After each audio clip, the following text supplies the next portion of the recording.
Hello everyone, welcome back to the next session of my Riley Blake Bench Pillow of the Month. This is August's School's in Session. My name is Kimberly Carey. I am the owner of So Sassy Stitcher in Northwest Arkansas. So I got this one at the beginning of July, and I had family in town, so I didn't get to it right away, but I worked on it for a couple of days in the evenings as I was catching up on other stuff after my family went home back to Idaho. And so thought I would share the things that I did a little bit different and learned while I was doing this particular top. So for the most part, I didn't find any glaring errors in the cutting instructions. So make sure that you know which ones are which for your colors. The only two that are really close is the Barn Red Dapple Dot and the Riley Red Dapple Dot. And it's not real easy on the paper to tell, but the Barn Red is the slightly darker of the red with the polka dots. So it doesn't really matter if you get those mixed up because they're just going in the apple, and so it's just going to create a slightly different shading, but you really can't tell the difference because the shading is so minimal. Now, on mine, I did change up how I cut a little bit. Not that there was anything wrong with the cutting instructions per se. I just chose to do it a little bit differently to try to utilize more of the fabric. So if we look at the background, which is the white with the yellow cross stitch markings on it, I pretty much did everything the same except what I do to utilize the fabric most efficiently is when I cut the 4.5 with the fabric. Then I go through and I cut all of that it has expressed to cut in the 4.5. Now, I did make a mistake on mine. I actually cut 5 inches, and that was because of the ruler that I was using. It has marks going both directions, and I didn't look at that I was using the 4.5 or the 5 inch instead of the 4.5, but it still worked out. I may have gotten a little bit more fabric or more pieces out of it because I was able to cut then 2.5 width out of the 5 inch, whereas I wouldn't have with the 4.5. But I cut the 4.5, but then I continue to use that piece and I just look through, okay, like what is the next most efficient thing that I can cut, because mine was 5. Then I looked at, okay, can I cut these 2.5s? So I did that. And I looked down here in the 1.5 to 1.25, there's 2.5s, there's 2.25. So I wasn't looking at just this first number, I was also looking at the second number to see, are there 2.5s in there that I can get? So I do that, and then I just mark off when I have those cut and completed so that I'm not redoing some of those strips. The Barn Red Dapple Dot, I did cut the 2.5 inch for binding, and then 1 2.5 inch for those things. The Daisy Bee Plaid was fine. The one thing that I did find with the Daisy Bee particularly is I did iron these and iron the wrinkles out of them, but for whatever reason the fold in that one was not wanting to lay straight. It's not that I had it wonky, it just was doing this, and I think it had to do with the ironing. So I just kind of had to work with it a little bit and make sure that I was squaring up after each cut. All right, the Barn Red bees. I'm a little frustrated with this one. So this one is for the school. So I cut 3.5 inch with the fabric instead of the 2 3/4. Because again, it doesn't really matter which way you do it. Now, for this particular one, this one was off kilter. And so when I squared it up to the grain, it did not follow the nice pattern. And so you can see that for the most part, these are okay. This one is not straight. It is a little off kilter.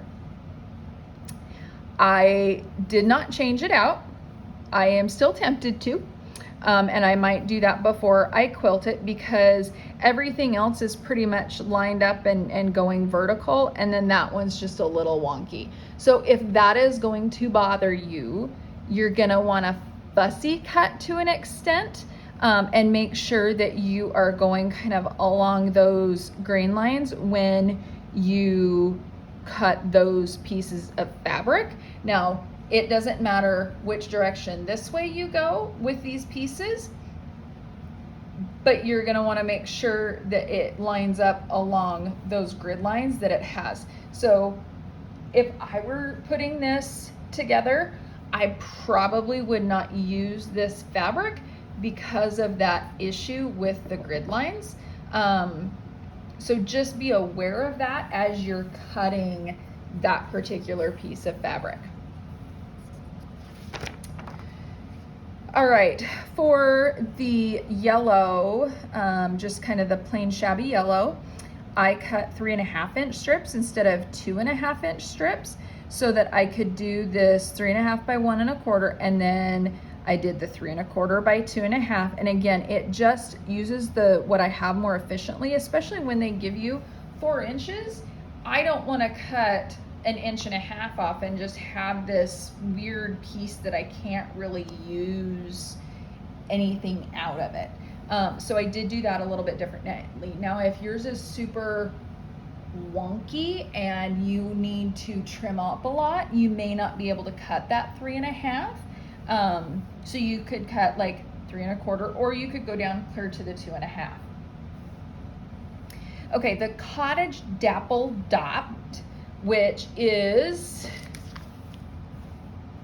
this piece here for the world, and for one of the books. I cut, instead of 2 1/2, I cut 2 3/4. So there's a 5 inch. I was hoping to get 5 inch out of that, but I believe that was only a 3 inch strip. And so I wasn't able to cut quite as wide as I would have liked. So I cut 2 3/4 so that I could get this guy out and then just start trimming up to this. And that worked out fine. Again, if you don't do that, it's okay. I'm just trying to utilize my fabric the most efficiently. The Granite Shabby, I did the 2 inch strip, and that was fine. The Holly Shabby, which is the green in the earth and the leaves, I did cut 2 3/4 inch instead of the 2 inch. And then everything else I cut accordingly. Now, when it comes to ironing, there's some of it that they have that it doesn't really matter one way or the other, which way you do. You want to make sure on your 9 patches that I just did everything to my dark red. So they actually have, and this does not make any sense to me, but they have it ironing out to the dark red and then ironing out to the light red. However, when you put those together, you're not going to get those nice snuggle seams like I've talked about before. If you go opposite and you go everything towards the dark red, then you're going to get those nice snuggle seams, so that when you put that together, your corners are gonna match up perfectly, okay? Those are right on the money. And the only way that that's gonna happen easily is if you do those snuggle seams.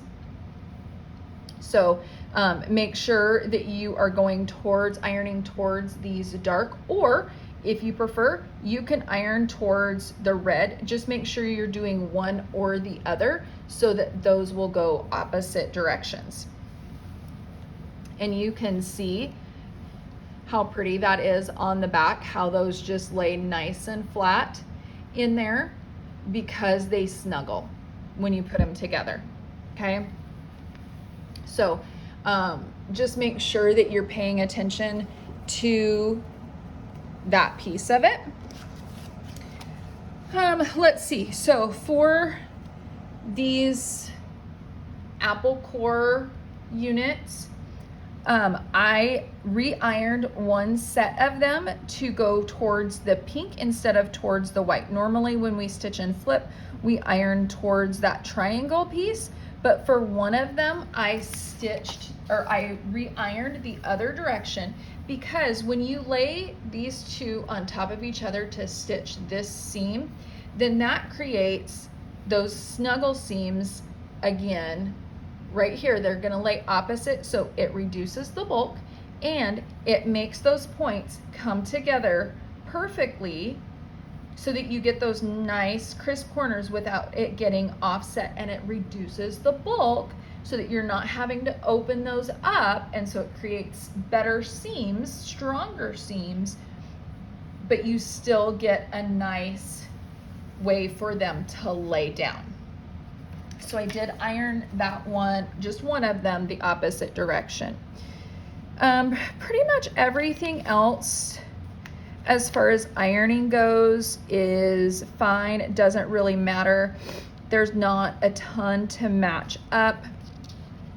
You don't have to worry about matching up seams or anything like that for the remainder of this quilt block. Now I will say that for the borders, you do want to make sure that you are getting them in the correct spot, especially when you put them on your quilt, so that it creates the illusion that it's weaved and it just continues across. If this is up here, even just a quarter of an inch, an eighth or a quarter of an inch, you're gonna notice that. And so you want to make sure, and one thing that you can do is when you lay it on here like this to stitch this on, you're going to look and make sure that this lines up because you already have this piece on. So you can kind of use that as a guide to make sure that you have it in the right place. Okay. Again, I still struggle with these small pieces like that. They don't always want to lay flat and they get wonky on me because even though I sew 1/4 inch seams, I am not perfect, and that is just the way life is. So don't get too frustrated. A lot of that can come out in your quilting. If you know what you're doing, or if your quilter knows what they're doing, they can kind of ease some of that out. And you're not gonna notice it. Some ideas on how I am going to quilt this guy. If you're looking for that, I don't have everything planned out yet. On the school, I am planning on stitching like a name into the school, and I am probably going to do the school name of where we came from in Idaho, just because that's very near and dear to me and it will always be a reminder for me. So I'll probably do that, just like schools have their name across. You could also, if you wanted to, you could applique a little rectangle on here and use a pen or embroidery to be able to put a school name or something like that above the door. If you wanted to embellish a little bit more, something other that would be really cute is like a little bell or something up here. For the books, I am planning on quilting in the names of the books. So like English or language arts, math, biology, something along those lines, because these are the books, school books. So I thought that would be kind of fun to do that. And then same with these guys. You can quilt names of what the textbooks are. You could do psychology or history or whatever your fancy is. If you have something that's near and dear to your heart, then you could add that in, which I think is a cool way to personalize these bench pillows, and that people are, if they notice them, are going to talk about that piece of it. So just so that you might get some ideas for quilting and embellishing, then that might help you out. Happy quilting. I hope that this goes well for you, and I will see you again back next month for the September one. And then when I do get these guys quilted, then I will show you what I have done.